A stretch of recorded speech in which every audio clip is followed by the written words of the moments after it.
Friends, we are back. It is another day. It is another sports card and collectibles video. You take the card and put it in the sleeve. You take the card and put it in the sleeve. I hope that you all are doing well. We have almost made it through the week. I don't know about you guys, but I'm ready for the weekend. We're almost to summertime. The community pool is about to open up, and I am all ready for it.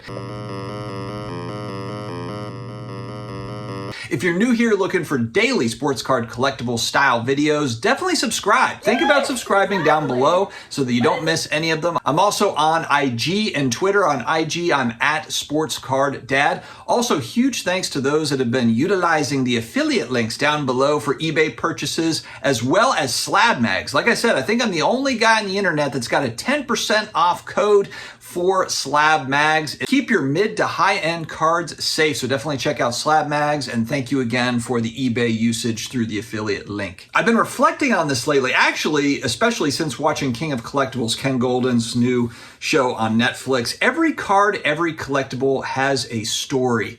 And there's so many different kind of rare and unique items. And one thing that I think we've kind of heard of it is, have hobbyists gotten smarter over time? Have, card collectors, sports memorabilia people gotten smarter over time? We just had a big rush of slush money that came through the big card boom of 2020, 2021. And we've been coming off of it now really for 18 months, a couple of years. We are locked up. We are locked up on the phones. We are backed up on the lines. Now that we've been kind of coming off that high of the sports card boom, and it does seem to me that a lot of people have moved over to scarcity. What is more rare? As I go to card shows and I look around and I'm watching vlogs and stuff of card shows, I'm just noticing in cases, I'm not necessarily seeing, base prism PSA 10s. I'm not even really seeing that much parallels, fairly common parallels, unless it's a color match or something.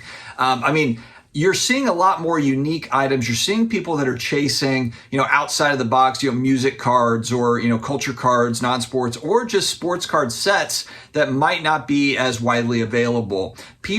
Dealers are looking for scarcity, which is really interesting. And around your favorite players, it might still be the same players, whether it be, rare set for Babe Ruth or Barry Sanders or whatever it is, but they're looking for something that you don't see every day. This is the coolest thing I have ever seen. And that shows me, that kind of tells me that people are just getting a lot more picky with their money, with their collection. You've heard it kind of on YouTube or IG, curate your collection the way that you want it. What we do in life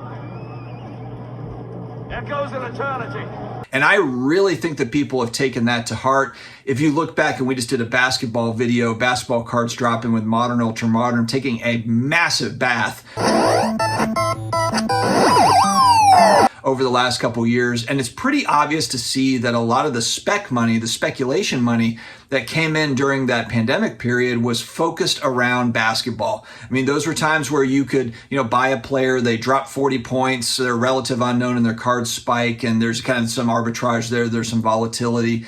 And even established players, Luka goes off for 50. Oh man, he's had a big week. And you see actually price movements from that. And like I said, I think that was a lot of kind of a younger crowd flipping. And again, nothing wrong with it. It's just that portion of the hobby and those hobby dollars has moved dramatically. It just doesn't seem to be there anywhere near where it used to be. And if you look at kind of vintage card collectors, this is really what they're focused around too. It's the rarity / scarcity. Now, I will say vintage is not ultra rare. A lot of that, the mainstream vintage stuff, those top sets, even those vintage 50s, 60s, 70s Topps baseball sets, you can find that really in abundance if you go to shows. Yeah, maybe you're not seeing, 1,052 Topps mantles, but a big reason for that is because people buy those and they put them in their collections. There's a lot of 52 Topps mantles that are sitting in collections. They're not necessarily out in the world being flipped and moved around all that often, whereas maybe a George Brett rookie card, 75 Topps, it's not as old and more common, but you do see those quite a bit more often. They were kept, they were kept in better shape. Because it was the 70s, even in 75, people were still keeping those in better shape than they certainly were in the 50s. So but you look at that time period, a lot of those vintage baseball cards, they represent American history in those time periods. I think a lot of the popularity around vintage 50s sports cards, whether we're talking about football, basketball, baseball, has a lot to do with the time period. I think when people think of the 50s, they think of kind of a great time in the US. Of course, I'm sorry to my global audience, but in the United States, the 50s kind of seen as a boom time. It's post-war. We're kind of getting over World War II and things are getting back to normal. There was a huge baby boom during that time, where people were settling in, having families. There was a comfort around the 1950s. And so I just kind of wonder how much that plays into, in the same way a lot of people think about the 1980s. Now, the 1980s, we had the Cold War and we had things going on. There was a lot going on in the world, but relatively speaking, if we look back, in American history, the 80s are looked back as fond years. And like I said, not that there wasn't turmoil, not that there wasn't stuff going on, but when you look back, it's pre-internet, it's kind of that calm before the storm of really the internet coming in, changing things. There's an innocence to the 1980s. And I feel like the 1950s, there's a similar innocence around it. But again, you're looking at, vintage sports cards are a part of American history. So you can tie in the times with the cards and the sports and what was going on. And so there's kind of a built-in collectability / provenance. And like I said, I was watching King of Collectibles, and there's just interesting items that you see on there. I mentioned it the other day about the Apple I computers. A guy, had a connection to where, I think his dad had a connection to where was able to get the first Apple I computer, and it actually works, and there's,